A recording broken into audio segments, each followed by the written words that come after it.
intro music. All right, for this explainer, we are diving into something you've probably seen, maybe even eaten, but might not know the whole story behind.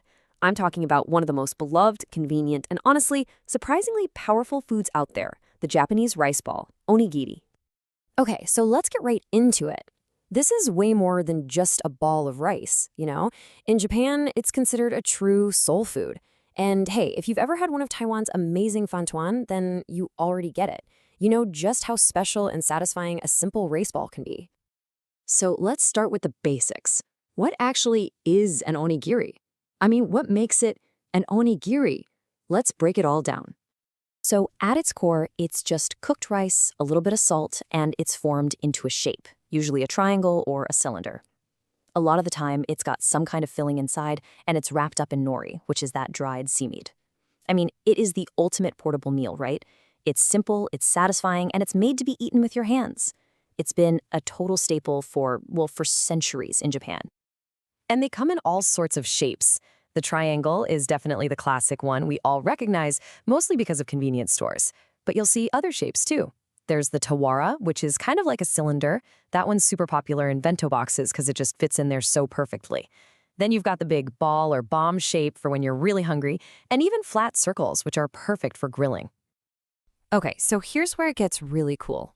For a food that seems so simple, onigiri has this incredibly long and, kind of adventurous history. I mean, check this out. The story starts way, way back. The oldest rice ball ever found was basically a 2,000-year-old piece of baked rice cake. Then, fast forward to around the 800s, and you get these things called tonjiki, rice balls served to servants. But the real game changer, the 1500s, the age of the samurai. Onigiri became the perfect battlefield food. Think about it. It was like the original power bar for quick energy during a war. And it just kept evolving. In the 1700s, they started wrapping it in mass-produced nori, making it an amazing travel food. In 1885, it showed up in the very first train station bento box. And then, 1978, a crazy invention for convenience stores, changed everything. So what's the secret sauce? I mean, how can something so simple be so good and so satisfying? Well, it all comes down to this awesome team-up of 3 key ingredients. First up, of course, is the rice. But here's the science bit that's actually really cool. When the cooked rice cools down, something called resistant starch forms. Basically, it acts like fiber. Your body digests it super slowly, so you don't get a big sugar spike. Instead, you get this nice, long-lasting energy. That's exactly why an onigiri can keep you full for so long. Next up is the nori, the seaweed wrapper. And listen, it's not just there to hold everything together. It's packed with vitamins B1 and B2. Think of these vitamins as little energy spark plugs. They literally help your body take all those good carbs from the rice and burn them for fuel really efficiently. It's the perfect partner for the rice. And last but not least, salt. You might think it's just for taste, but nope, it's actually a digestion helper. A little bit of salt helps your stomach create the acid it needs to break everything down and absorb all the good stuff from the rice and the nori.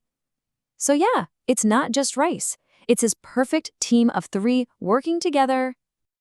All right, let's talk about my favorite part. What's on the inside?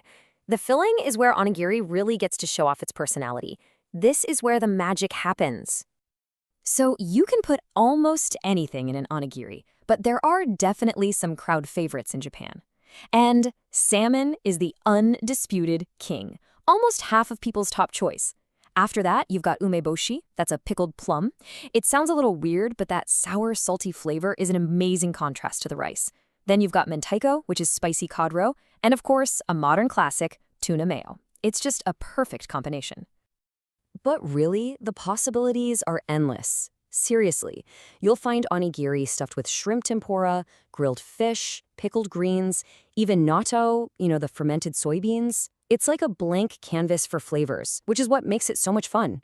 Anything goes. Okay, so this brings us to the modern world and how onigiri became this global superstar of convenience. And a huge part of that story is thanks to one absolutely genius invention. If you've ever bought an onigiri from a convenience store, you know this little puzzle, the 1-2-3-step opening process. This packaging was invented back in 1978, and it was a total game changer.